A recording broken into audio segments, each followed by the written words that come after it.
La manifestación artística que veremos a continuación se trata del arte prehelénico. También se ha llamado como arte egeo o arte micénico minoico. Se puede encontrar con esos tres nombres o denominaciones. Y bueno, hay que decir que es el periodo prehelénico, es decir, antes de la gloria de Grecia, esta gran civilización que va a dejar enormes legados al mundo. Entonces es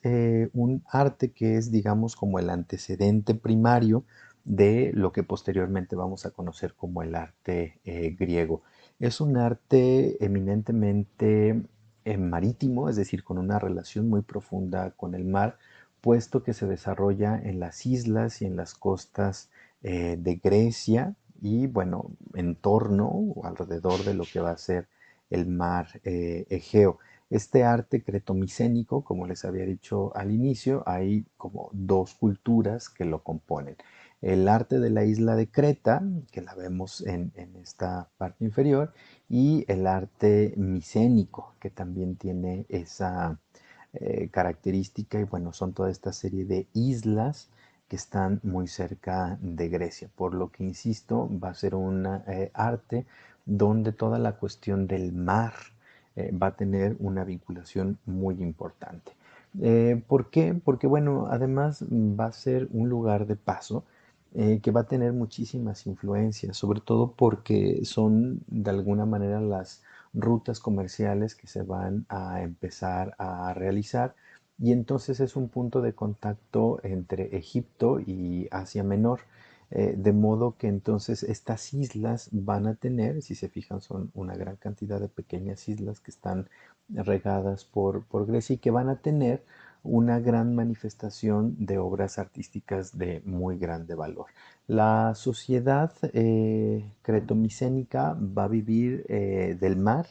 y para el mar, es decir, van a realizar la pesca como una de las principales actividades económicas y de sustento. El comercio marítimo, por supuesto que va a ser algo muy importante para ellos. Y claro, pues también vivían de la agricultura, ¿no? Cultivando principalmente tres tipos de cultivos como el trigo, el olivo y el vino. Era una sociedad aristocrática gobernada por un rey, es decir, había una monarquía que era pues la figura máxima de gobierno y él vivía en el palacio, que pues además era un gran conjunto no solamente de carácter habitacional, sino que también de carácter administrativo, que más adelante lo vamos a ver. Eran politeístas, es un pueblo pues que de alguna manera va a creer en varios dioses, todos con una connotación, digamos, de las fuerzas de la naturaleza, pero también con una gran inclinación hacia la diosa de la fecundidad, es decir, a una representación de una deidad que, al igual que lo vimos en el arte de la prehistoria, pues va a tener sus atributos femeninos en relación con la maternidad muy destacados, como son los grandes senos, las caderas muy amplias, que de alguna manera pues hacen esa relación. Y bueno, tienen varias deidades, es decir, van a ser politeístas y digamos que gran parte de su arte gira en torno a sus creencias y a su religión. También dentro de sus deidades, el toro va a tener una importancia muy especial y más adelante vamos a ver por qué. Bueno, ya entrando en la escultura y en sus características, bueno, hay que decir que ellos van a comenzar haciendo, digamos, escultura de carácter utilitaria. Me refiero a que van a hacer cerámica que va a estar decorada con incisiones, es decir, con estas líneas que eran hechas con algún objeto punzante y que tenían elementos geométricos como círculos, óvalos, rectángulos y que también van a tener muchos elementos del mar. La mayoría son cerámica utilitaria, es decir, ollas, casos, cazuelas, platos que de alguna manera pues les servían para su uso cotidiano. También va a haber una gran representación de estatuillas, estas pequeñas esculturas de formas humanas llamadas cícladas, que pues tienen una gran relación con esto que ya hemos platicado en varias ocasiones de la representación de la fertilidad y lo femenino. Pechos pronunciados, caderas muy anchas, el pubis muy marcado y bueno, sin un rostro definido, ¿no? Es decir, lo que nos lleva a concluir que no se representaba a una persona en particular, sino que lo que se hacía era la representación de la deidad, en este caso de la fertilidad. Estas eran talladas en piedra, podría ser alabastro, podría ser marfil, y estaban ahí representadas. También hay una muy destacada cerámica que es la de Camarés, que era muy, muy rica en una decoración de formas en alusión a cuestiones geométricas, fitomorfas, es decir, de plantas y también detalles marinos, como lo podemos ver aquí en este pulpo, en este pez. Finalmente eran cosas o inspiración que ellos tomaban de los elementos marinos a los que se enfrentaban en el día a día. Y les decía yo que son cerámica utilitaria, es decir, lo que van a utilizar ellos cotidianamente para transportar o cocinar sus alimentos. Por eso es que no es tanto una escultura para ornamentar, sino es una escultura para usar. Vamos a tener, bueno, diferentes invasiones que van a ir configurando y cambiando a la civilización micénica y a la civilización cretense, y va a generar esta fusión y este intercambio no solamente comercial, bélico, sino principalmente de carácter cultural y cómo va a influenciar también su propio arte, ¿no? Habíamos dicho pues la cerámica minoica era utilitaria totalmente y bueno, tiene esa característica pues que servía para sus usos cotidianos, como para guardar aceite, algún ungüento, algún quizá vino también, y si se fijan pues tiene representaciones de elementos de la naturaleza. Es una cerámica policromada, es decir, de varios colores, y bueno, pues que en su mayoría va a ser cerámica o va a ser hecha con barro cocido. Ya entrando en la parte de la pintura, bueno, la tauromaquia, es decir, esta práctica que se hace con los toros, va a tomar un lugar sumamente importante dentro de su civilización,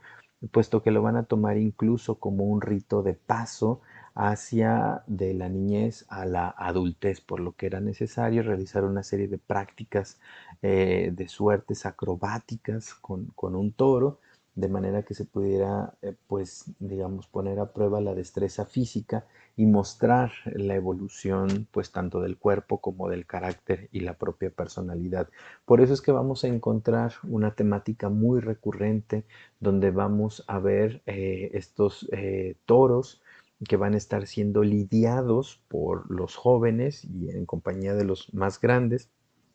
y que van a mostrar esta serie de piruetas o de suertes que van a hacer con este animal. El toro es un animal que se va a manifestar de manera muy constante en esta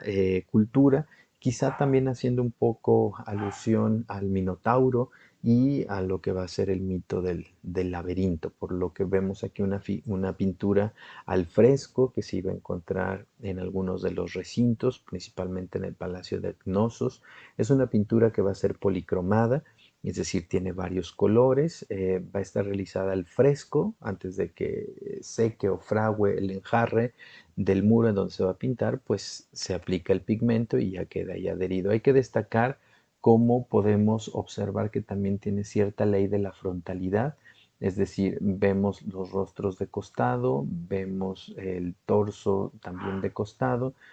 y bueno, nos explica también una pintura, digamos, muy sencilla que todavía no se puede representar en una dimensión mucho más completa. Y bueno, les decía, la temática que ellos van a utilizar en sus murales,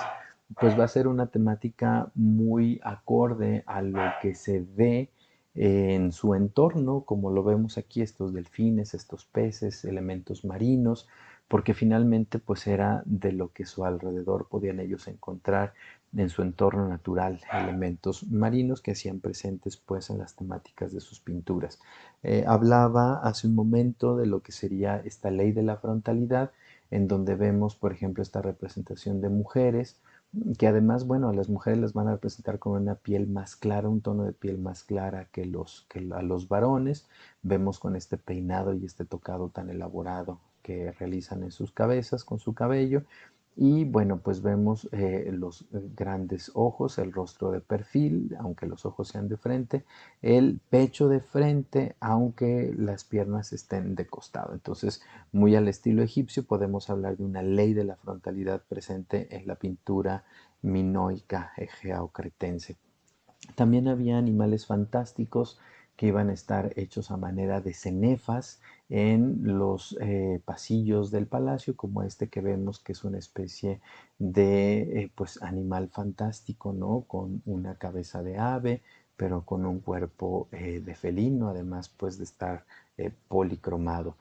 Aquí volvemos a repetir estos elementos de los que habíamos hablado, ¿no? De cómo las mujeres eran representadas con una piel más clara, mientras que los varones eran representados con una piel más oscura, haciendo alusión, al igual que en Egipto, a la ley de la frontalidad, que no los representaban totalmente de frente, sino que tenían que estar de un costado. Respecto a la arquitectura, hay elementos muy interesantes. El primero de ellos, y digamos el más destacado, es el conocido como el Palacio de Knossos.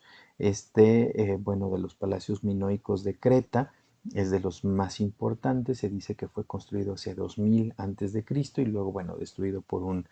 terremoto. Tuvo muchas construcciones y reconstrucciones por las diferentes invasiones que se realizaban de los distintos pueblos dorios y romanos. Hablamos de 17.000 metros cuadrados de construcción con más de 1.500 habitaciones y bueno, pues todo una serie de elementos amurallados a su alrededor que pues delimitaban el propio espacio. En estas imágenes vemos lo que en su momento pues se trató de hacer una reconstrucción, ¿no? De cómo era toda una fortificación que estaba policromada, es decir, no solamente estaban las columnas y los elementos del arquitrabe o del friso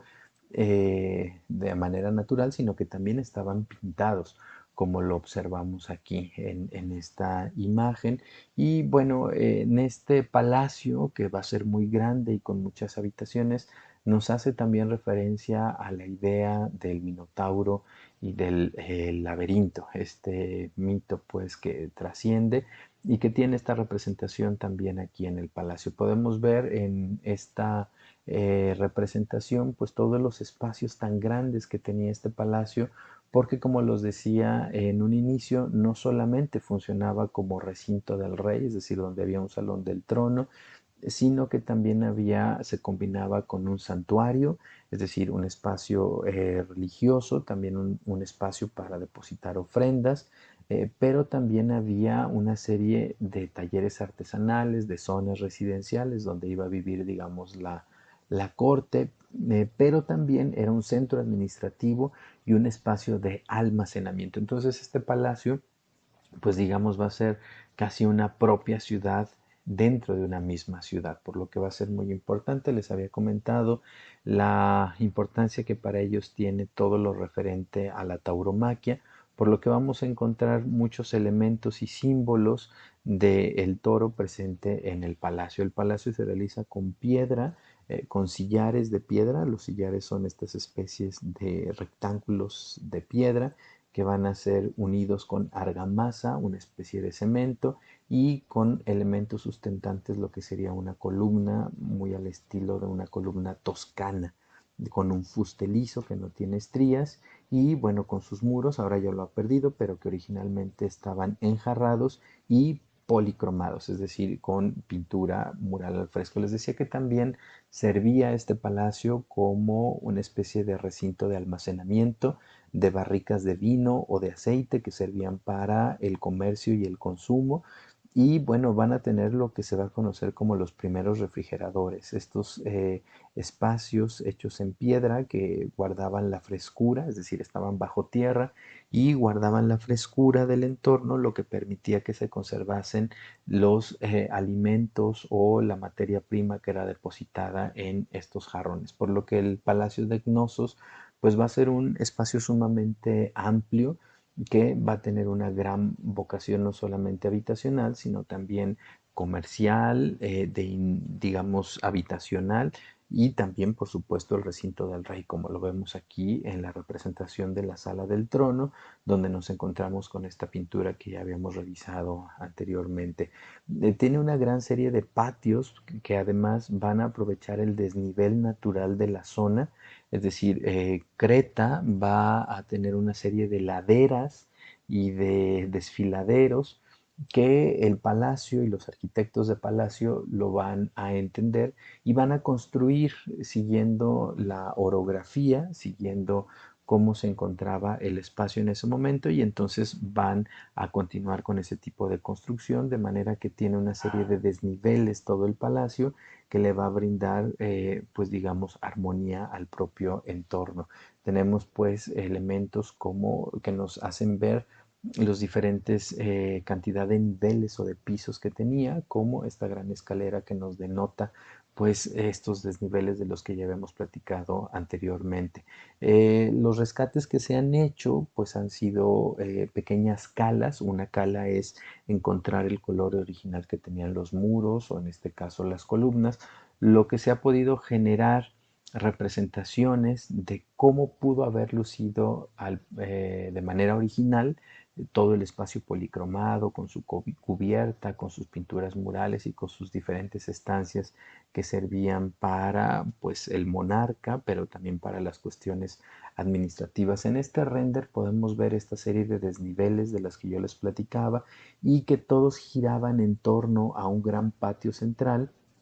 y que iban a dar la oportunidad de distribuir a los diferentes espacios, ya sea de carácter habitacional, administrativo, religioso o de algún tipo de culto que se realizara, por lo que era muy importante pues este palacio y las grandes dimensiones que ocupaba. Otro ejemplo interesante de arquitectura es el llamado Tesoro de Atreo. Para esta civilización va a ser muy importante las tumbas y en este caso este recinto funerario del que vamos a hablar, pues es una tumba que está hecha con una cubierta, como lo vemos aquí, una cubierta de sillares de piedra,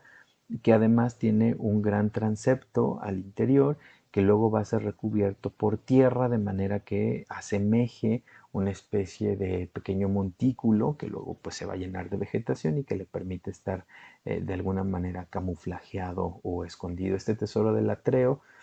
pues tiene esta gran planta longitudinal donde tiene el ingreso hasta llegar a lo que sería la gran cámara o la gran sala en donde pues se depositaban los tesoros que se guardaban dentro de este espacio. En general,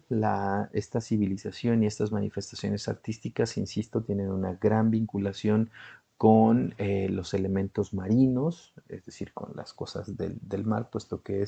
ellos viven en una isla y viven gracias al mar y a lo que ellos recolectan. Entonces, esta civilización va a dar pie o va a dar origen a lo que en su momento vamos a conocer como la gloria de la civilización griega.